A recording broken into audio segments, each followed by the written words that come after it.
ಧರ್ಮಸ್ಥಳಕ್ಕೆ ಸಂಬಂಧಪಟ್ಟಂತೆ ಒಂದು ಸಣ್ಣ ಬೆಳವಣಿಗೆ ಪಟಾಪಟ ಅಂತ ನೋಡ್ತಾ ಹೋಗೋಣ. ಧರ್ಮಸ್ಥಳದಲ್ಲಿ ಶವಗಳ ಹೂತಿಟ್ಟ ಆರೋಪ ಕೇಸ್, ಎಸ್ಐಟಿ ಅಧಿಕಾರಿಗಳಿಂದ ಮತ್ತೆ ಚಿನ್ನಯ್ಯನ ವಿಚಾರಣೆಗೆ ಸಿದ್ಧತೆ.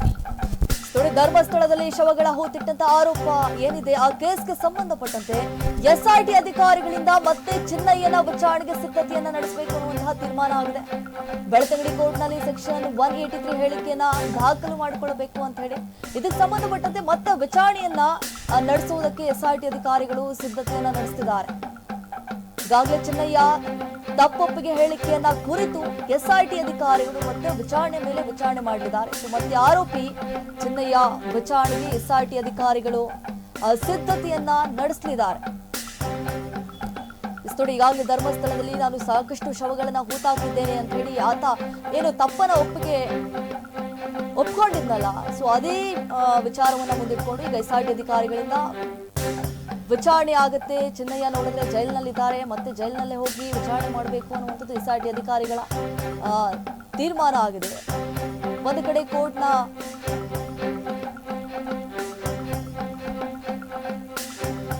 ನೋಡಿ ಕೋರ್ಟ್ ಅನುಮತಿಯನ್ನ ಪಡೆದು ವಿಚಾರಣೆ ಮಾಡುವಂತಹ ಸಾಧ್ಯತೆ ಕೂಡ ಇದೆ ಅಂತ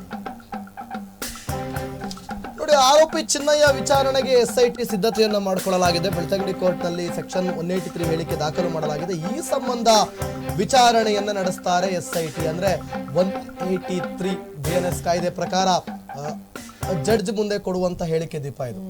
ಜಡ್ಜ್ ಮುಂದೆ ಏನು ಹೇಳಿಕೆ ಕೊಡ್ತೀರಾ ಅದು ಫೈನಲ್. ಅದರಂತೆ ನೀವು ಜಡ್ಜ್ ಮುಂದೆ ವಿಚಾರಣೆಗೂ ಮೊದಲೇ ಕೊಡೋದೊಂದು ಒಂದಿದೆ, ಎಲ್ಲಾ ತನಿಖೆಯ ನಂತರ ಕೊಡೋದೊಂದಿದೆ. ಈಗ ಜಡ್ಜ್ ಮುಂದೆ ಈಗ ಕೊಟ್ಟಿದ್ದಾನಲ್ಲ, ಇದ್ರ ಅನಿವಾರ್ಯ ತನಿಖೆ ಆಗುತ್ತೆ. ಈ ತನಿಖೆಯಲ್ಲಿ ಏನಾದ್ರು ಫೇಲ್ಯೂರ್ ಆದ್ರೆ ಅದು ಆಗ 183 ಅದು ನಿಲ್ಲಲ್ಲ. ಅದು ಮತ್ತೆ ವಾಪಸ್ ಸ್ಟೇಟ್ಮೆಂಟ್ ಕೊಡ್ತಾನಲ್ಲ ಫೈನಲ್ ಆಗಿ ಜಡ್ಜ್ ಮುಂದೆ, ತನಿಖೆಯ ನಂತರ ಕೊಡುವಂತ ಸ್ಟೇಟ್ಮೆಂಟೇ ಫೈನಲ್. ಅದಕ್ಕಿಂತ ಮುಂಚಿತವಾಗಿ ಅವನು 183 ಕೊಟ್ಟರು ಅಷ್ಟೇ, ಏನ್ ಕೊಟ್ಟರು ಅಷ್ಟೇ. ಸೊ ನೋಡೋಣ, ಈಗ ಅದೇ ಆಧಾರದ ಮೇಲೆ ಈಗ 183 ಹೇಳಿಕೆ ಕೊಟ್ಟಿದ್ದಾನಲ್ಲ ಚಿನ್ನಯ್ಯ, ಆ ಆಧಾರದ ಮೇಲೆ ತನಿಖೆಯನ್ನ ಮಾಡ್ತಾರಂತೆ. ಈಗ ಬನ್ನಿ ಮುಂದೆ 10 ಶವಗಳನ್ನ ಒಂದೇ ಕಡೆ ಹೂತಿಟ್ಟ ಬಗ್ಗೆ ಚಿನ್ನಯ್ಯ ಪ್ರಸ್ತಾಪ ಮಾಡಿದ್ದಾನೆ. 10 ಶವಗಳನ್ನ ಒಂದೇ ಕಡೆ ಹೂತಿಟ್ಟ ಬಗ್ಗೆ ಚಿನ್ನಯ್ಯ ಪ್ರಸ್ತಾಪ ಮಾಡಿದ್ದಾನೆ. ಆ ಘಟನೆ ಬಗ್ಗೆ ಮತ್ತೆ ವಿಚಾರಣೆ ನಡೆಸಲಿದ್ದಾರೆ ಎಸ್ಐಟಿ. ಜೈಲಿನಲ್ಲಿ ಚಿನ್ನಯ್ಯನ ವಿಚಾರಣೆ ನಡೆಸಲು ಪ್ಲಾನ್ ಮಾಡಿಕೊಳ್ಳಲಾಗಿದೆ.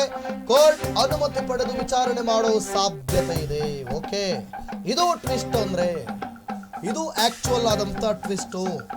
ಇಲ್ಲಿ ಆಗೋದು ಬದಲಾವಣೆ, ಬೆಳವಣಿಗೆ.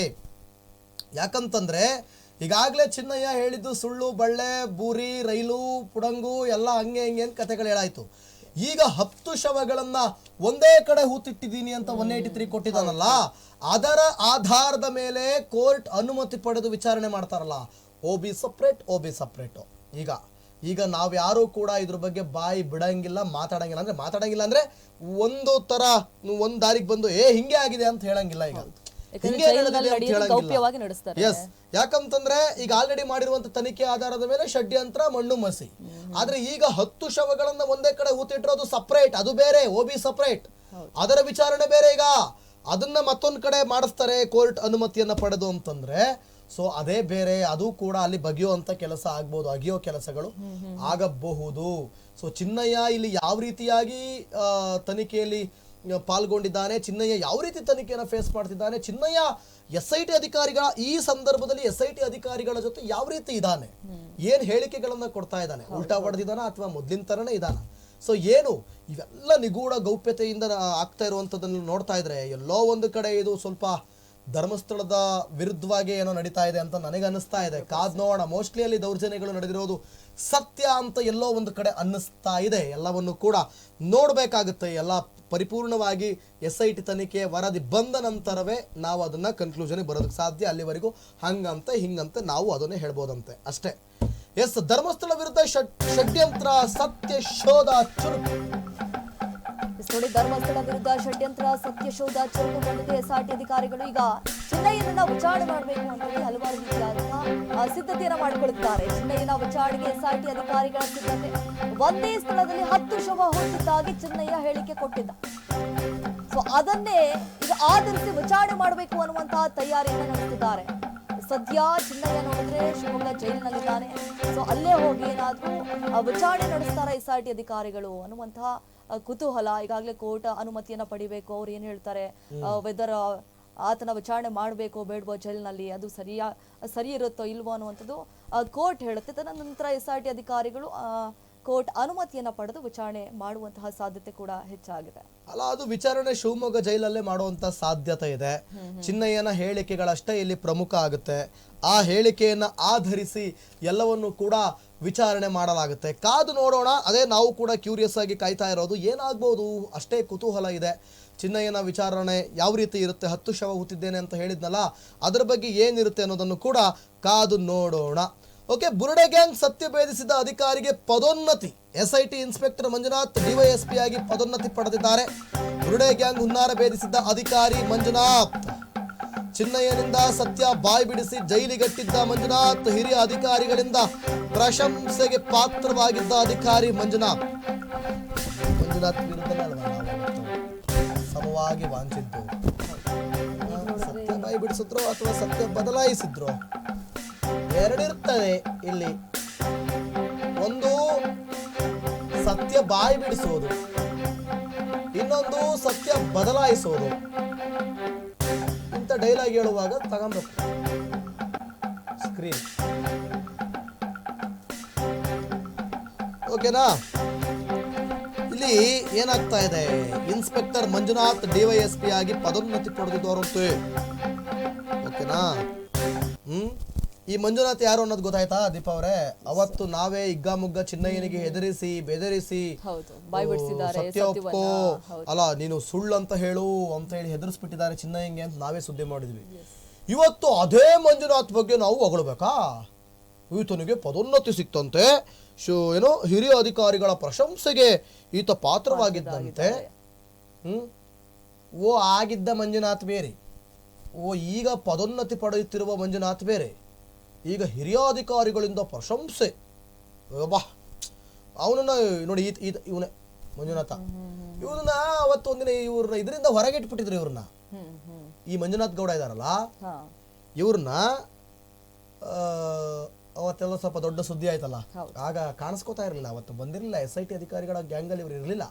ಸ್ವಲ್ಪ ದಿನ ಹೊರಗಿಟ್ಟಿದ್ರು, ಹೆದರಿಸಿ ಬೆದರಿಸಿ. ಈಗ ನನಗೆ ಒಂದು ಪ್ರಶ್ನೆ ಇಲ್ಲಿ, ನೀವು ಸತ್ಯವನ್ನ ಬಾಯಿ ಬಿಡಿಸಿದ್ದ ಅಥವಾ ಬದಲಾಯಿಸಿದ್ದ ಗೊತ್ತಿಲ್ಲಪ್ಪ, ನಮಗೆ ಗೊತ್ತಿಲ್ಲ. ಏನು ಬೇಕಾದರೂ ಇರ್ಬೋದು, ಏನು ಬೇಕಾದರೂ ಆಗಿರಬಹುದು.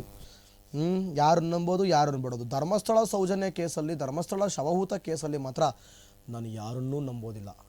ಇಲ್ಲಿ ಯಾರು ಬೇಕಾದರೂ ಕಳ್ಳರಿರ್ಬೋದು, ಹೇಳೋಕ್ಕಾಗಲ್ಲ. ಇನ್ನು ಮಟ್ಟಣ್ಣವರ ವಿಚಾರಕ್ಕೆ ಬರೋದಾದರೆ, ಮಾನವ ಹಕ್ಕು ಅಧಿಕಾರಿ ಎಂದು ರೌಡಿ ಶೀಟರ್ನ ತೋರಿಸಿ ಈ ಮಟ್ಟಣ್ಣ ತಗಲಾಕೊಂಡ್ಬಿಟ್ಟಿದ್ರಲ್ಲ, ಆ ವಿಚಾರಕ್ಕೆ ಸಂಬಂಧಪಟ್ಟ ಮಾನವ ಹಕ್ಕು ಅಧಿಕಾರಿ ಅಂತ ಹೇಳಿ ರೌಡಿ ಶೀಟರ್ ಅನ್ನ ತೋರಿಸಿ ವಂಚನೆ ಆರೋಪ ಕೇಳಿ ಬಂದಿದೆ. ಈಗ ಬೆಳ್ತಂಗಡಿ ಠಾಣೆಗೆ ವಿಚಾರಣೆಗೆ ಹಾಜರಾಗಿದ್ದಾರೆ ರೌಡಿ ಶೀಟರ್ ಮದನ್ ಬುಗುಡಿ. ವಕೀಲರ ಜೊತೆ ಆಗಮಿಸಿದ್ರು ರೌಡಿ ಶೀಟರ್ ಮದನ್ ಬುಗುಡಿ. ಮಟ್ಟಣ್ಣನವರ್ ಮದನ್ ತಿಮರೋಡಿ ವಿರುದ್ಧ ದಾಖಲಾಗಿದ್ದಂತಹ ಪ್ರಕರಣ ಇದು. ಆಗಸ್ಟ್ 30ರಂದು ಬೆಳ್ತಂಗಡಿ ಪೊಲೀಸ್ ಠಾಣೆಯಲ್ಲಿ ಬೆಳ್ತಂಗಡಿ ನಿವಾಸಿ ಕ್ಯಾರ್ ಪ್ರವೀಣ್ ಎಂಬುವರು ದೂರನ್ನ ಕೊಟ್ಟಿದ್ದು, ಅದನ್ನ ಆಧರಿಸಿ ಕೇಸನ್ನ ಕೂಡ ದಾಖಲಿಸಿಕೊಳ್ಳಲಾಗಿತ್ತು. BNS ಅಡಿಯಲ್ಲಿ 204, 392, 352 ಜೊತೆಗೆ 35 ಅದರ ಅಡಿ ಕೇಸನ್ನ ದಾಖಲಿಸಿಕೊಂಡಿದ್ದಾರೆ. ಶಾಂತಿ ಸೌಹಾರ್ದತೆ ನಾಶವನ್ನ ಪಡಿಸುವಂತಹ ಉದ್ದೇಶದಿಂದ ಹೇಳಿಕೆಯನ್ನ ಕೊಟ್ಟಿದ್ರು ಅನ್ನುವಂತಹ ಆರೋಪದಡಿ ಕೇಸನ್ನ ಕೂಡ ದಾಖಲಿಸಿಕೊಳ್ಳಲಾಗಿದೆ. ರೌಡಿ ಶೀಟರ್ ಮದನ್ ನನ್ನ ಮಾನವ ಹಕ್ಕು ಅಧಿಕಾರಿ ಅಂತ ಹೇಳ್ಕೊಂಡು ಅಡ್ಡಾಡ್ತಾ ಇದ್ರು ಮಟನ್ನ.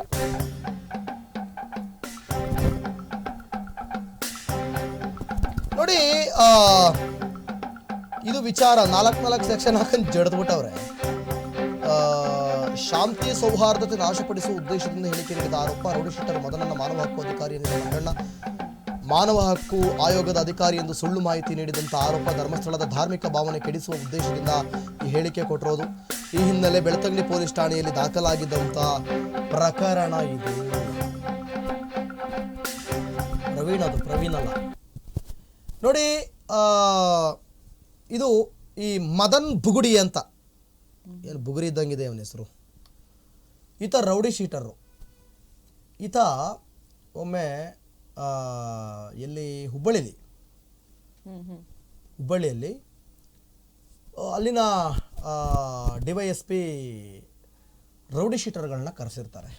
ಗೊತ್ತಲ್ಲ ನಿಮ್ಗೆ ಅವ್ರನ್ನ ಪರೇಡ್ ರೌಡಿ ಶೀಟರ್ ಪರೇಡ್ ಮಾಡೋದು. ಅವ್ರನ್ನ ನಿಲ್ಸ್ಕೊಂಡು ಅವ್ರಿಗೆ ಏನೋ ಒಂದು ಪ್ರಶ್ನೆಗಳನ್ನ ಕೇಳಿ ಅವರಿಗೆ ವಾರ್ನಿಂಗ್ ಕೊಟ್ಟು ಕಳಿಸೋದು. ಆಗ ಈ ಬುಗುಡಿ ಬಂದಿದ್ದ, ಬುಗುಡಿ ಅಲ್ಲಿ ನಿಂತ್ಕೊಂಡಿದ್ದ ಸಾಲಲ್ಲಿ ಬರುವಾಗ ಜೇಬಲ್ಲಿ ಅಂಬೇಡ್ಕರ್ ಸಿಂಬಲ್ ಫೋಟೋ ಇರುವಂಥ ಪೆನ್ನು. ಅಣ್ಣ ಇನ್ನೊಂದು ಸಂವಿಧಾನ ಬರೀತಾನೆ ಅನ್ಸುತ್ತೆ, ಅಥವಾ ಕಾನೂನನ್ನು ಚೆನ್ನಾಗಿ ತಿಳ್ಕೊಂಡು ಕ್ರೈಮ್ ಮಾಡ್ತಿರುವಂಥ ವ್ಯಕ್ತಿ ಆಗಿರ್ಬೋದು. ಅದಕ್ಕೆ ಅಂಬೇಡ್ಕರ್ ಎಷ್ಟು ಉಪಯೋಗನೋ ಅಷ್ಟೇ ನಮಗೆ ಅನುಕೂಲಕ್ಕೆ ಆಗ್ತಿದ್ದಾರೆ ಅಂಥೇಳಿ ಅಭಿಮಾನದಿಂದ ಇಟ್ಕೊಂಡಿದ್ರೇನೋ ಗೊತ್ತಿಲ್ಲ. ಆಗ ಅಲ್ಲಿನ DYSP ಅವರು ಬಂದು ಪೆನ್ನನ್ನು ತೆಗೆದು, ನಿಮ್ಮ ಯೋಗ್ಯತೆಗೆ ನಿಮಗೆ ಅಂಬೇಡ್ಕರ್ ಇಂಥ ಮಹಾನ್ ವ್ಯಕ್ತಿಗಳ ಫೋಟೋನ ಇಟ್ಕೊಂಡಿದ್ರಲ್ಲ, ನಿಮಗೆ ನಾಚಿಕೆ ಆಗಲ್ವೇ ಅಂತ ಹೇಳ್ಬಿಟ್ಟು ಏನು ಮಾಡಿದ್ರು, ಪೆನ್ನ ಕಿತ್ಕೊಂಡ್ಬಿಟ್ಟು ನಾಯಿಗೆ ಉಗಿದು ಕ್ಯಾಕರ್ಸ್ ತುಬುಕ್ ಅಂತ ಉಗಿದಿದ್ರು. ಇವನು ಗಡ್ಡ ಮೀಸೆ ಎಲ್ಲ ನೀಟಾಗಿ ಸೆಟ್ ಮಾಡ್ಕೊಂಡು ಗಡ್ಡ ಗಿಡ್ಡ ಬೋಳಿಸ್ಕೊಂಡು ಶಿಸ್ತಾಗಿ ಕಟಿಂಗ್ ಬಚ್ಕೊಂಡು ತಲೆ ಪೌಡ್ರ್ ಗಿಡ್ರು ಹಾಕೊಂಡು ಸುನೋವು ಕ್ರೀಮು ಎಲ್ಲ ಹಾಕೊಂಡು ಬಂದು ನಿಂತು ಇನ್ಸೆಟ್ ಮಾಡ್ಕೊಂಡು ಬಂದು ಐರನ್ ಮಾಡ್ಕೊಂಡು ಬಂದು ನಿಂತಡಿಕೆ ಇವನು ಮಾನವ ಹಕ್ಕು ಅಧಿಕಾರಿ ಆಗ್ಬಿಟ್ಟ ನಮ್ಮ ಮಟ್ಟಣ್ಣನ ಕಣ್ಣಿಗೆ. It's possible, that's not possible. ಅದಕ್ಕೆ 4 ಸೆಕ್ಷನ್ ಹಾಕೊಂಡು ಜಡ್ದಿಂಗ್ ಅಷ್ಟೇ, ಬೇರೆ ಏನಿಲ್ಲ. ಇನ್ನೇನು ಹೇಳ್ತೀರಿ ಇದಕ್ಕೆ? ಇದರ ವಿಚಾರವಾಗಿ ಒಂದಷ್ಟು ಬೆಳವಣಿಗೆಗಳು ಆಗಿದೆ. ಇವ್ರು ಬಂದ್ರಂತೆ, ಯಾರೋ ವಕೀಲನ್ ಕರ್ಕೊಬಂದಂತೆ ಬುಗುಡಿ. ಎಷ್ಟೇ ಅದು ರೌಡಿ ಶೀಟರ್ ಅಲ್ವೇ, ಅವ್ರು ಇವ್ರನ್ನ ಮಡಗಿರ್ತಾರೆ. ಇವರು ಅವ್ನು ರೌಡಿ ಶೀಟರ್ ಅಂತ ಗೊತ್ತಿರಲ್ವ ಹಂಗಾದ್ರೆ ಮಟ್ಟಣ್ಣಂಗೆ?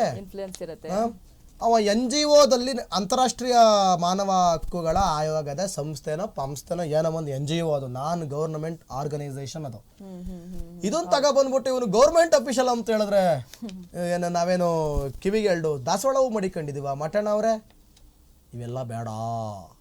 No, this is very wrong.